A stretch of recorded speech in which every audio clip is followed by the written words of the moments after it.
यथार्थ मोक्ष।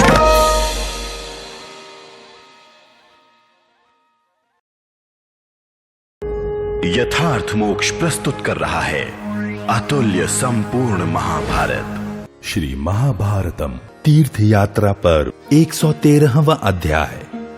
ऋषयशृंग का अंगराज लोमपाद के यहां जाना, राजा का उन्हें अपनी कन्या देना, राजा द्वारा विभांडक मुनि का सत्कार तथा उन पर मुनि का प्रसन्न होना। विभांडक ने कहा, बेटा, इस प्रकार अद्भुत दर्शनीय रूप धारण करके तो राक्षस ही इस वन में विचरा करते हैं।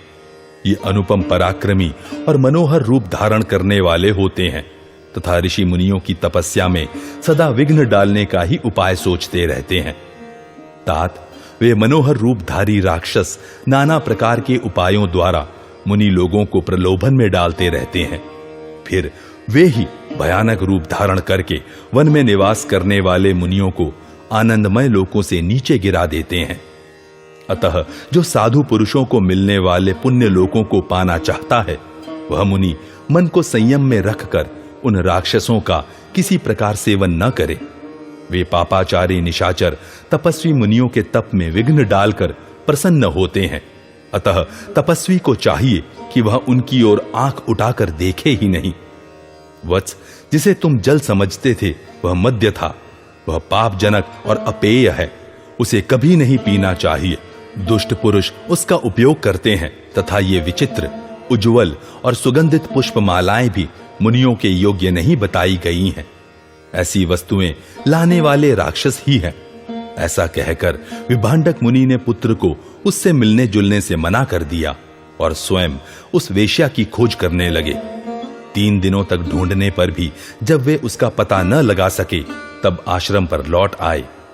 जब काश्यप नंदन विभांडक मुनि आश्रम से पुनः विधि के अनुसार फल लाने के लिए वन में गए, तब वह वेश्या ऋषयशृंग मुनि को लुभाने के लिए फिर उनके आश्रम पर आई। उसे देखते ही ऋषयशृंग मुनि हर्ष विभोर हो उठे और घबराकर तुरंत उसके पास दौड़ गए। निकट जाकर उन्होंने कहा, ब्राह्मण, मेरे पिताजी जब तक लौटकर नहीं आते तभी तक मैं और आप दोनों आपके आश्रम की ओर चल दें। राजन, तदनंतर विभांडक मुनि के इकलौते पुत्र को युक्ति से नाव में ले जाकर वेश्या ने नाव खोल दी। फिर सभी युवतियां भांति भांति के उपायों द्वारा उनका मनोरंजन करती हुई अंगराज के समीप आईं।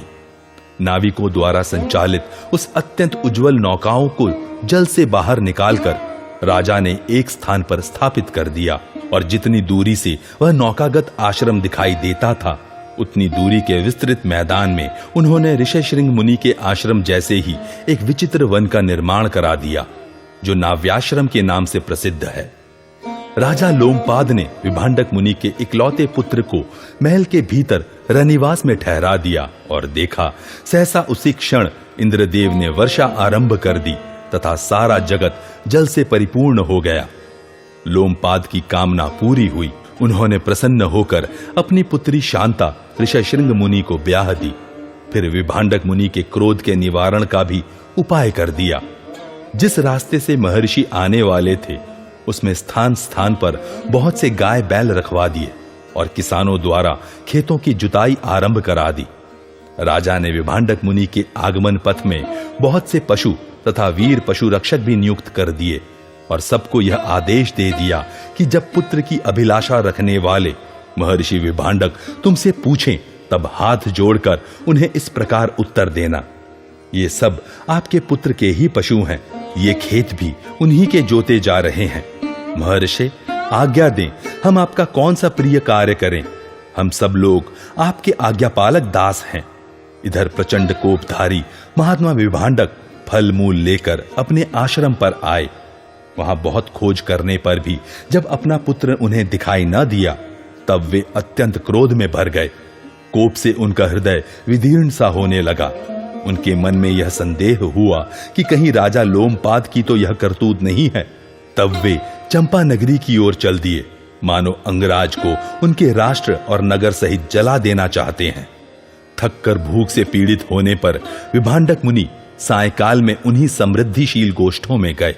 गोपगणों ने उनकी विधिपूर्वक पूजा की। वे राजा की भांति सुख सुविधा के साथ वहीं रात भर रहे। गोपगणों से अत्यंत सत्कार पाकर मुनि ने पूछा, तुम किसके गोपालक हो? तब उन सब ने निकट आकर कहा, यह सारा धन आपके पुत्र का ही है।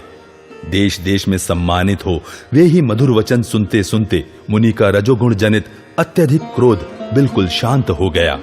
वे प्रसन्नता पूर्वक राजधानी में जाकर अंगराज से मिले। नरश्रेष्ठ लोमपाद से पूजित हो मुनि ने अपने पुत्र को उसी प्रकार ऐश्वर्य संपन्न देखा जैसे देवराज इंद्र स्वर्गलोक में देखे जाते हैं। पुत्र के पास ही उन्होंने बहुशांता को भी देखा जो विद्युत के समान उद्भासित हो रही थी। अपने पुत्र के अधिकार में आए हुए ग्राम, घोष और बहुशांता को देखकर उनका महान कोप शांत हो गया। युधिष्ठिर, उस समय विभांडक मुनि ने राजा लोमपाद पर बड़ी कृपा की। सूर्य और अग्नि के समान प्रभावशाली महर्षि ने अपने पुत्र को वहीं छोड़ दिया और कहा, बेटा, पुत्र उत्पन्न हो जाने पर इन अंगराज के सारे प्रिय कार्य सिद्ध करके फिर वन में ही आ जाना। ऋषयशृंग ने पिता की आज्ञा का अक्षरशः पालन किया। अंत में वे पुनः उसी आश्रम में चले गए जहां उनके पिता रहते थे। नरेंद्र, शांता उसी प्रकार अनुकूल रहकर उनकी सेवा करती थी जैसे आकाश में रोहिणी चंद्रमा की सेवा करती है, अथवा जैसे सौभाग्यशालिनी अरुंधति वशिष्ठ जी की, लोपामुद्रा अगस्त्य जी की, दमयंती नल की तथा शची वज्रधारी इंद्र की सेवा करती है। युधिष्ठिर, जैसे नारायणी इंद्रसेना सदा महर्षि मुदल के अधीन रहती थी तथा पांडुनंदन जैसे सीता महात्मा दशरथ नंदन श्री राम के अधीन रही है और द्रौपदी सदा तुम्हारे वश में रहती आई है, उसी प्रकार शांता भी सदा अधीन रहकर वनवासी ऋषयशृंग की प्रसन्नता पूर्वक सेवा करती थी। उनका यह पुण्यमय आश्रम जो पवित्र कीर्ति से युक्त है, इस महान कुंड की शोभा बढ़ाता हुआ प्रकाशित हो रहा है। राजन, यहां स्नान करके शुद्ध एवं कृतकृत्य होकर अन्य तीर्थों की यात्रा करो।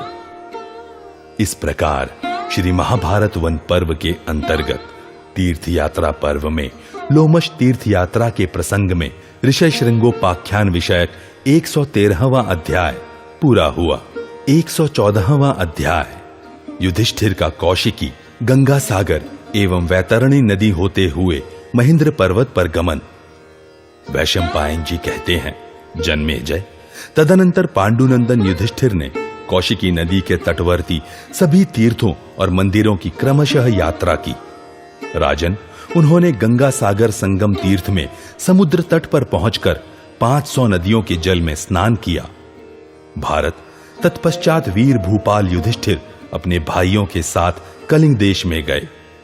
तब लोमश जी ने कहा, कुंती कुमार, यह कलिंग देश है जिसमें वैतरणी नदी बहती है, जहां धर्म ने भी देवताओं की शरण में जाकर यज्ञ किया था।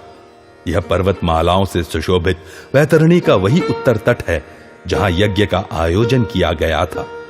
बहुत से ऋषि तथा ब्राह्मण लोग सदा इस उत्तर तट का सेवन करते आए हैं। स्वर्गलोक की प्राप्ति करने वाले पुण्यात्मा मनुष्य के लिए यह स्थान देवयान मार्ग के समान है। प्राचीन काल में ऋषियों तथा अन्य लोगों ने भी यहां बहुत से यज्ञों का अनुष्ठान किया था।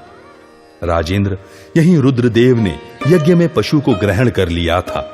उस पशु को ग्रहण करके उन्होंने कहा, यह तो मेरा हिस्सा है। भरत श्रेष्ठ, पशु का अपहरण हो जाने पर देवताओं ने उनसे कहा, आप दूसरों के धन से द्रोह न करें, धर्म के साधनभूत समस्त यज्ञ भागों को लेने की इच्छा न करें। यूं कहकर उन्होंने कल्याणमय वचनों द्वारा भगवान रुद्र का स्तवन किया और इष्टि द्वारा उन्हें तृप्त करके उस समय उनका विशेष सम्मान किया। तब वे उस पशु को वहीं छोड़कर देवयान मार्ग से चले गए। युधिष्ठिर, यज्ञ में भगवान रुद्र की भाग परंपरा का बोधक एक श्लोक है, उसे बताता हूं, सुनो। देवताओं ने रुद्रदेव के भय से उनके लिए शीघ्र ही सब भागों की अपेक्षा उत्तम एवं सनातन भाग देने का संकल्प किया। जो मनुष्य यहां इस गाथा का गान करते हुए वैतरणी के जल का स्पर्श करता है, उसकी दृष्टि में देवयान मार्ग प्रकाशित हो जाता है। वैशंपायन जी कहते हैं, राजन, तदनंतर महान भाग्यशाली समस्त पांडवों और द्रौपदी ने वैतरणी के जल में उतरकर अपने पितरों का तर्पण किया। उस समय युधिष्ठिर बोले, लोमश जी, देखिए, इस वैतरणी नदी में विधिपूर्वक स्नान करने से मुझे तपोबल प्राप्त हुआ है, जिसके प्रभाव से मैं मानवीय विषयों से दूर हो गया हूं। सुव्रत, आपकी कृपा से इस समय मुझे संपूर्ण लोकों का दर्शन हो रहा है। यह जप और स्वाध्याय में लगे हुए महात्मा वैखानस ऋषियों का शब्द है। लोमश जी ने कहा, राजा युधिष्ठिर, जहां से आती हुई इस ध्वनि को तुम सुन रहे हो, वह स्थान यहां से 3 लाख योजन दूर है, अतः अब चुप रहो। राजन, यह ब्रह्मा जी का दिव्य वन प्रकाशित हो रहा है। राजेंद्र, यहीं प्रतापी विश्वकर्मा ने यज्ञ किया है। उसी यज्ञ में ब्रह्मा जी ने पर्वत और वन प्रांत सहित यह सारी पृथ्वी महात्मा कश्यप को दक्षिणा रूप में दे दी थी। कुंती कुमार, उनके द्वारा अपना दान होते ही पृथ्वी बहुत दुखी हो गई और कुपित हो लोकनाथ प्रभु ब्रह्मा से इस प्रकार बोली, भगवान, आप मुझे किसी मनुष्य को न सौंपें। यदि मुझे मनुष्य को सौंपेंगे तो वह व्यर्थ होगा, क्योंकि मैं अभी रसातल को चली जाऊंगी। राजन, पृथ्वी देवी को विषाद करती देख महर्षि भगवान कश्यप ने प्रार्थना द्वारा उन्हें प्रसन्न किया। पांडुनंदन, उनकी तपस्या से प्रसन्न हुई पृथ्वी पुनः जल से ऊपर उठकर वेदी के रूप में स्थित हो गई। राजन, वह पृथ्वी देवी ही यहां इस मिट्टी की वेदी के रूप में प्रकाशित हो रही है। महाराज, इस पर आरूढ़ होकर तुम बल पराक्रम से संपन्न हो जाओगे। युधिष्ठिर, वही यह वेदी स्वरूपा पृथ्वी समुद्र का आश्रय लेकर स्थित है। तुम्हारा कल्याण हो, तुम अकेले ही इस पर चढ़कर समुद्र को पार करो। मैं तुम्हारे लिए स्वस्ति वाचन करूंगा, जिससे तुम आज इस वेदी पर चढ़ सको। अजमीर कुल नंदन, नहीं तो मनुष्य के द्वारा स्पर्श हो जाने पर यह वेदी समुद्र में प्रवेश कर जाती है, जिनमें यह संपूर्ण विश्व लीन होता है तथा जो सबसे श्रेष्ठ हैं, उन भगवान विष्णु को नमस्कार है। देवेश्वर, आप खारे समुद्र में निवास करें। हे समुद्र, अग्नि, मित्र और दिव्य जल, ये सब तुम्हारी योनि है। तुम सर्वव्यापी परमात्मा के रेतस हो और तुम ही अमृत की उत्पत्ति के स्थान हो। पांडुनंदन, इस सत्य वाक्य का उच्चारण करते हुए तुम शीघ्रता पूर्वक इस वेदी पर आरूढ़ हो जाओ। हे महासागर, अग्नि तुम्हारी योनि है और यज्ञ शरीर है। तुम भगवान विष्णु की शक्ति के आधार और मोक्ष के साधन हो। पांडुपुत्र, इस सत्य वचन को बोलते हुए नदियों के स्वामी समुद्र में स्नान करना चाहिए। पुरुषश्रेष्ठ, जल का स्वामी समुद्र देवताओं का अधिष्ठान है। कुंती नंदन, इन बताई हुई रीति के सिवा दूसरे किसी प्रकार से इस महासागर का कुश के अग्रभाग द्वारा भी स्पर्श नहीं करना चाहिए। वैशंपायन जी कहते हैं, जन्मेजय, तदनंतर लोमश जी के स्वस्ति वाचन करने के पश्चात महात्मा राजा युधिष्ठिर ने उनकी बताई हुई सारी विधियों का पालन करते हुए समुद्र में स्नान करने के लिए प्रवेश किया। इसके बाद महेंद्र पर्वत पर जाकर रात्रि बिताई। इस प्रकार श्री महाभारत वन पर्व के अंतर्गत तीर्थ यात्रा पर्व में लोमश तीर्थ यात्रा के प्रसंग में महेंद्राचल गमन विषयक 114वां अध्याय पूरा हुआ। 115वां अध्याय अकृत व्रण के द्वारा युधिष्ठिर से परशुराम जी के उपाख्यान के प्रसंग में ऋचिक मुनि का गाधी कन्या के साथ विवाह और भृगु ऋषि की कृपा से जमदग्नि की उत्पत्ति का वर्णन। वैशंपायन जी कहते हैं, जन्मेजय, उस पर्वत पर एक रात निवास करके भाइयों सहित राजा युधिष्ठिर ने तपस्वी मुनियों का बहुत सत्कार किया। लोमश जी ने युधिष्ठिर से उन सभी तपस्वी महात्माओं का परिचय कराया। उनमें भृगु, अंगिरा, वशिष्ठ तथा कश्यप गोत्र के अनेक संत महात्मा थे। उन सब से मिलकर राजऋषि युधिष्ठिर ने हाथ जोड़कर उन्हें प्रणाम किया और परशुराम जी के सेवक वीरवर अकृत व्रण से पूछा, भगवान परशुराम जी इन तपस्वी महात्माओं को कब दर्शन देंगे? उसी निमित्त से मैं भी उन भगवान भार्गव का दर्शन करना चाहता हूं। अकृत वर्ण ने कहा, राजन, आत्मज्ञानी परशुराम जी को पहले ही यह ज्ञात हो गया था कि आप आ रहे हैं। आप पर उनका बहुत प्रेम है, अतः वे शीघ्र ही आपको दर्शन देंगे। ये तपस्वी लोग प्रत्येक चतुर्दशी और अष्टमी को परशुराम जी का दर्शन करते हैं। आज की रात बीत जाने पर कल सवेरे चतुर्दशी हो जाएगी। युधिष्ठिर ने पूछा, मुने, आप महाबली परशुराम जी के अनुगत भक्त हैं। उन्होंने पहले जो जो कार्य किए हैं उन सबको आपने प्रत्यक्ष देखा है।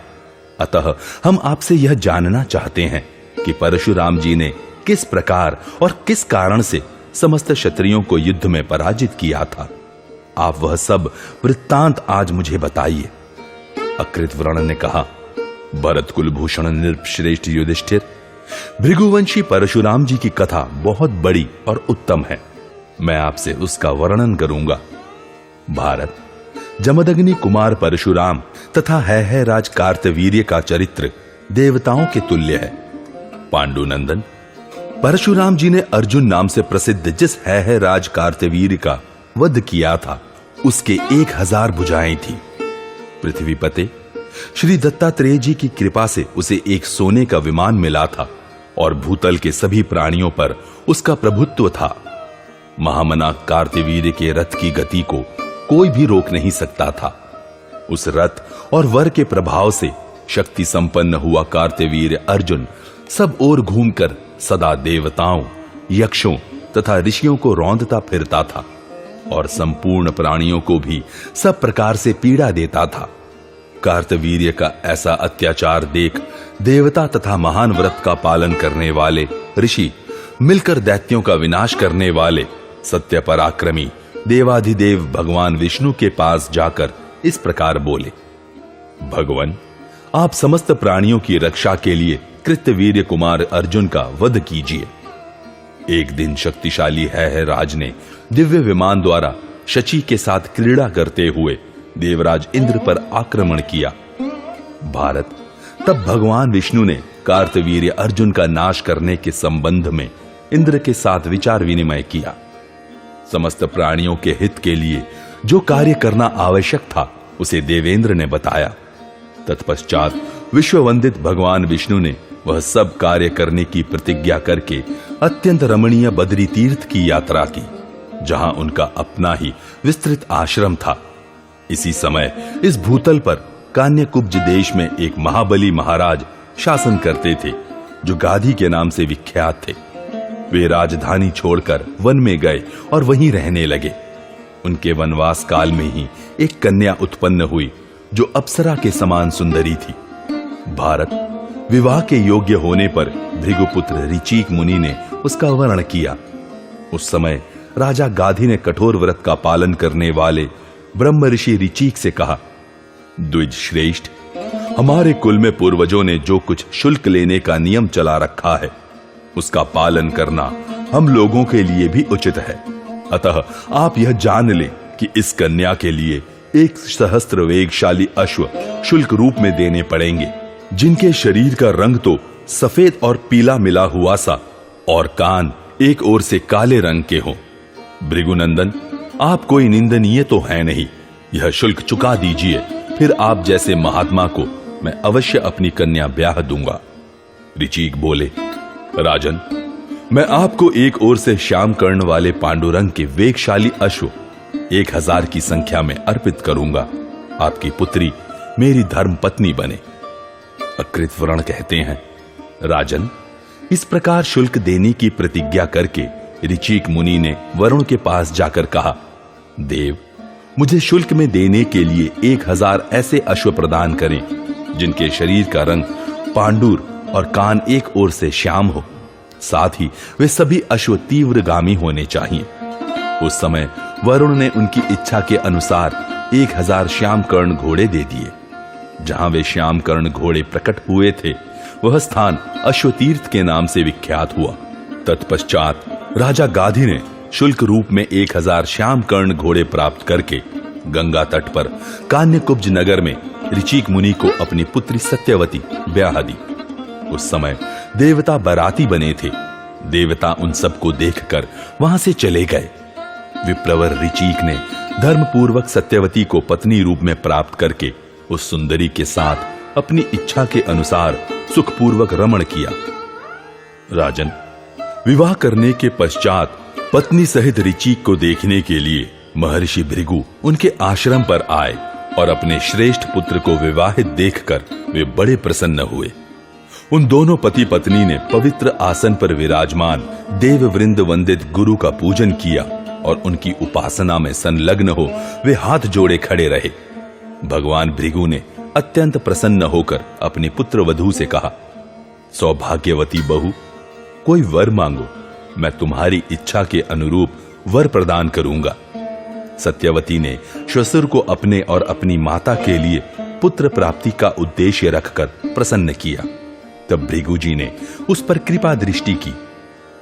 भृगु जी बोले, बहू, ऋतुकाल में स्नान करने के पश्चात तुम और तुम्हारी माता पुत्र प्राप्ति के उद्देश्य से दो भिन्न भिन्न वृक्षों का आलिंगन करो। तुम्हारी माता तो पीपल का और तुम गूलर का आलिंगन करना। भद्रे, मैंने विराट पुरुष परमात्मा का चिंतन करके तुम्हारे और तुम्हारी माता के लिए यत्नपूर्वक दो चरु तैयार किए हैं। तुम दोनों प्रयत्न पूर्वक अपने अपने चरु का भक्षण करना। ऐसा कहकर भृगु जी अंतर्धान हो गए। इधर सत्यवती और उसकी माता ने वृक्षों के आलिंगन और चरु भक्षण में उलटफेर कर दिया। तदनंतर बहुत दिन बीतने पर भगवान भृगु अपनी दिव्य ज्ञान शक्ति से सब बातें जानकर पुनः वहां आए। उस समय महातेजस्वी भृगु अपनी पुत्र वधू सत्यवती से बोले, भद्रे, तुमने जो चरु भक्षण और वृक्षों का आलिंगन किया है उसमें उलटफेर करके तुम्हारी माता ने तुम्हें ठग लिया। सुभ्रु, इस भूल के कारण तुम्हारा पुत्र ब्राह्मण होकर भी क्षत्रियोचित आचार विचार वाला होगा और तुम्हारी माता का पुत्र क्षत्रिय होकर भी ब्राह्मणोचित आचार विचार का पालन करने वाला होगा। वह महापराक्रमी बालक साधु महात्माओं के मार्ग का अवलंबन करेगा। तब सत्यवती ने बारंबार प्रार्थना करके पुनः अपने श्वशुर को प्रसन्न किया और कहा, भगवान, मेरा पुत्र ऐसा न हो, भले ही पौत्र क्षत्रिय स्वभाव का हो जाए। पांडुनंदन, तब एवमस्तु कहकर भृगु जी ने अपनी पुत्र वधू का अभिनंदन किया। तत्पश्चात प्रसव का समय आने पर सत्यवती ने जमदग्नि नामक पुत्र को जन्म दिया। भार्गव नंदन जमदग्नि तेज और ओज दोनों से संपन्न थे। युधिष्ठिर, बड़े होने पर महातेजस्वी जमदग्नि मुनि वेदाध्यान द्वारा अन्य बहुत से ऋषियों से आगे बढ़ गए। भरत श्रेष्ठ, सूर्य के समान तेजस्वी जमदग्नि की बुद्धि में संपूर्ण धनुर्वेद और चारों प्रकार के अस्त्र स्वतः स्फुरित हो गए। इस प्रकार श्री महाभारत वन पर्व के अंतर्गत तीर्थ यात्रा पर्व में लोमश तीर्थ यात्रा के प्रसंग में कार्तवीर्योपाख्यान विषयक 115वां अध्याय पूरा हुआ। 116वां अध्याय, पिता की आज्ञा से परशुराम जी का अपनी माता का मस्तक काटना और उन्हीं के वरदान से पुनः जिलाना। परशुराम जी द्वारा कार्तवीर्य अर्जुन का वध और उसके पुत्रों द्वारा जमदग्नि मुनि की हत्या। अकृतवर्ण कहते हैं, राजन, महातपस्वी जमदग्नि ने वेदाध्यान में तत्पर होकर तपस्या आरंभ की। तदनंतर शौच संतोषादि नियमों का पालन करते हुए उन्होंने संपूर्ण देवताओं को अपने वश में कर लिया। युधिष्ठिर, फिर राजा प्रसेनजित के पास जाकर जमदग्नि मुनि ने उनकी पुत्री रेणुका के लिए याचना की और राजा ने मुनि को अपनी कन्या ब्याह दी।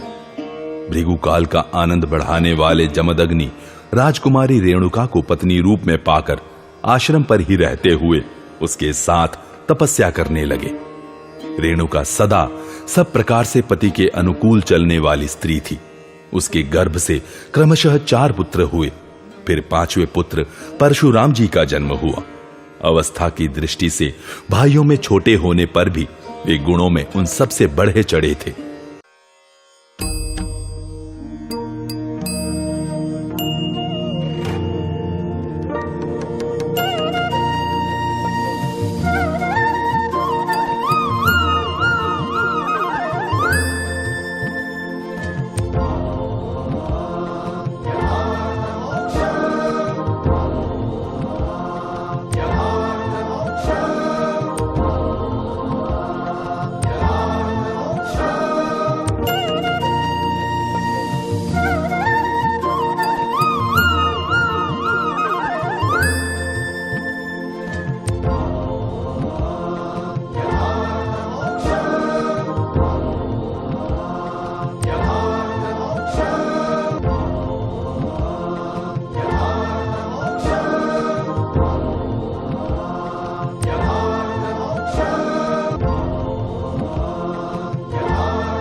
यथार्थ मोक्ष।